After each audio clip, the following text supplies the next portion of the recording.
volta com mais um episódio do podcast Tese de Investimentos. Aqui, a gente conversa com diversos analistas a respeito de uma mesma ação.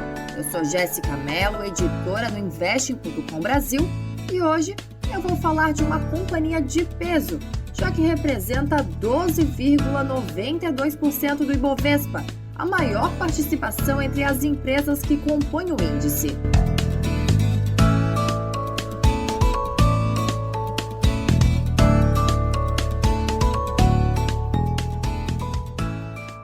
Como recuperar a imagem depois de ser responsabilizada por desastres ambientais que resultaram em mortes? O exército libanês declarou concluída a primeira fase dos trabalhos de busca e resgate das vítimas na área dos escombros.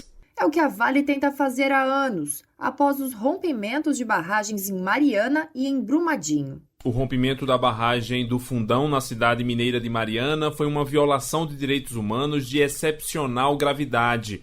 Esta é a conclusão do relatório do Conselho Nacional de Direitos Humanos, publicado nesta sexta-feira no Diário Oficial da União. O desenrolar dos episódios ainda continua. A Controladoria Geral da União multou a empresa em 86 milhões de reais no processo administrativo de responsabilização pelo desastre de Brumadinho. A companhia divulgou que os desembolsos para a reparação dos danos das barragens já totalizavam cerca de 27 bilhões de reais desde 2019. Para João Daronco, que é analista da Suno Research, a maior parte dos gastos com o acidente já foi efetuada.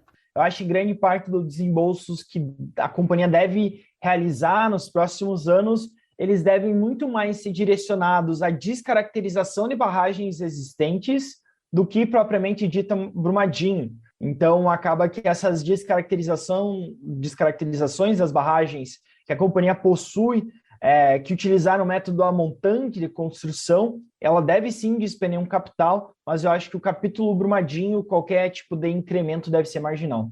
E agora, falando um pouco dos resultados da companhia, o lucro líquido da Vale ficou em torno de 4 bilhões de dólares no segundo trimestre deste ano, praticamente a metade do reportado no mesmo período do ano passado. Além disso, as ações caíram 24% em um ano. O que motivou essa queda? A Vale é uma das poucas produtoras de minério de ferro do mundo que controlam o cenário global e a dinâmica com a China. Segundo os analistas consultados, um cenário macroeconômico global mais adverso, recessão mundial batendo a porta e preço do minério sofrendo, um cenário que não deve mudar no curto prazo, a menos que a China demande mais minério de ferro. Para João Daronco, da Suno, a queda no lucro líquido era esperada pelo mercado devido também à baixa no preço do minério de ferro, mas a redução no guidance da empresa mostra que haverá diminuição na produção. O principal ponto de destaque, eu acho que foi a redução do guidance da empresa. Então, ela teve uma redução no guidance aí próximo de 3% a 4%, quando a gente pega a faixa média desse guidance.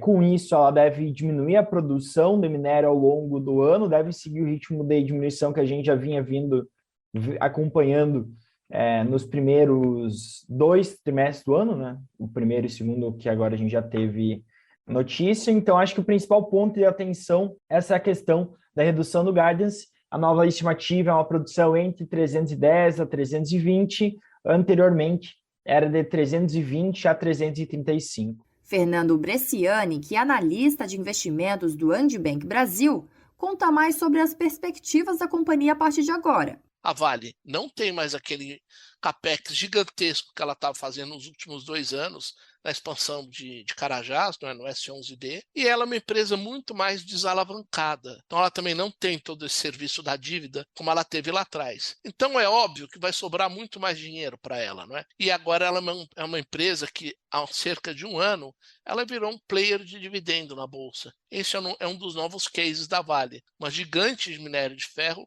pagando yield extraordinário acima da inflação, não é? Totalmente desalavancada. Mas ela diminuiu o guidance de produção de minério de 330/320 para 320/310. Isso não é nada, é muito pouco, não é? Rodrigo Crespi, que é analista da Guide Investimentos, acredita que o balanço veio acima do esperado.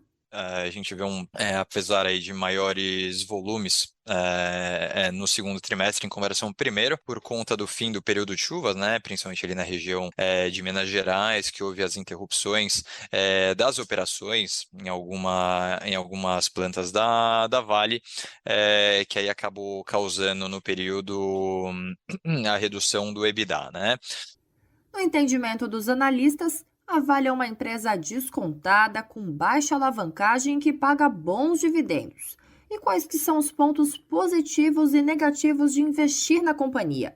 Cresp aponta a diversificação global como uma vantagem competitiva da Vale.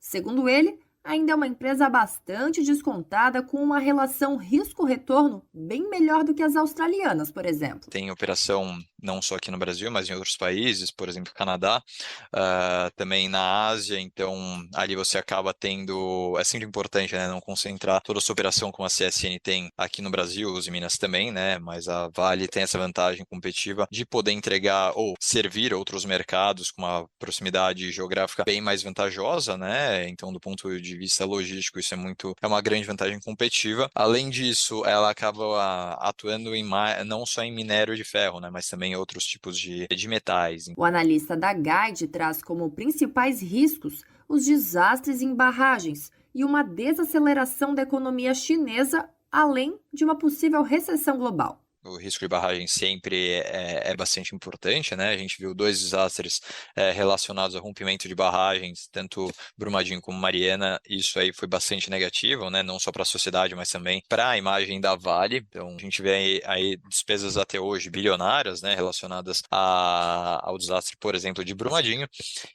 Mas eu acho que o principal driver aí, o principal risco também é a economia chinesa, né? A economia chinesa desacelerando, a demanda por minério de ferro acaba caindo e, portanto, o preço dele vem na mesma direção, né? Como fica a perspectiva da companhia com as oscilações na principal commodity que envolve as operações, o minério de ferro? Bresciani, do Andibank, comenta sobre os impactos desse custo. O minério de ferro não está $200, está 110. Que venha para 100. O custo da Vale é na faixa de 40, dela e das australianas, estão ganhando dinheiro.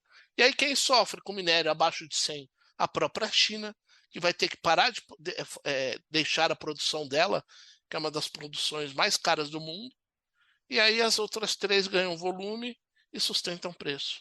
Bresciani completa que a Vale é um case de quem confia no potencial da China. O principal risco é o novo surto de Covid, o que ninguém controla devido à política rígida do gigante asiático com a doença. É uma população que está envelhecendo, eles não podem correr esse risco, não é? Esse é um risco, porque é uma incerteza, né? Essa é uma grande certeza. Tanto que você vê, quando sai que os casos de Covid na China estão caindo e ela está reabrindo distritos e tudo mais, o preço do minério sobe, ela também, não é? Quando você vê que algum PMI de atividade ou o governo anunciou alguma medida, o preço do minério sobe. Não é? Porque a gente sabe, por exemplo, eles estão com problema na construção civil. Construção civil é em torno de mais ou menos uns 20% do PIB ali, não é? O governo, está com problema, mas para um país que tem mais de 3 trilhões de dólares em reservas, em algum momento o governo dá um jeito nisso, não é? Ele não pode brincar com o crescimento. Eu acho que o risco mesmo é o Covid, né? Para a Daronco, entre os riscos, está um cenário mais complicado para as principais commodities, sendo que as metálicas são as mais sensíveis. Como ponto positivo, ele pondera que a distribuição de dividendos está num patamar saudável e vantajoso. A gente tem que estar num bom patamar, é uma empresa que gera muito caixa, acaba que não tem tanto onde investir esse caixa, né? É difícil achar novas minas de minério de ferro por aí.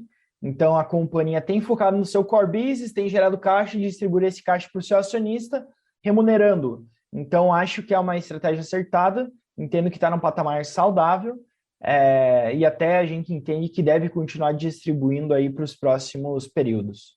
A Guide possui recomendação de compra para Vale e um preço-alvo de R$100, com perspectiva de médio prazo de uma recuperação da economia chinesa, tendo em vista as medidas anunciadas pelo Partido Comunista Chinês para proteger a economia.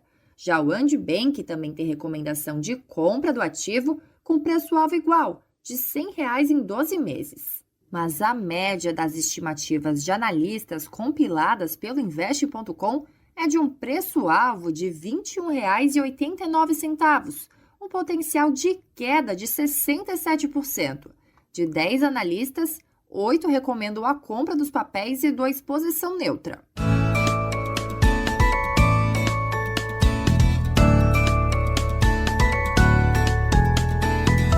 Esse foi mais um episódio do Tese de Investimentos. Contou com áudios da Rádio EBC. Se você gostou do nosso podcast, não deixa de seguir o Investe.com Brasil na plataforma de áudio, hein? Por hoje eu fico por aqui e até a próxima.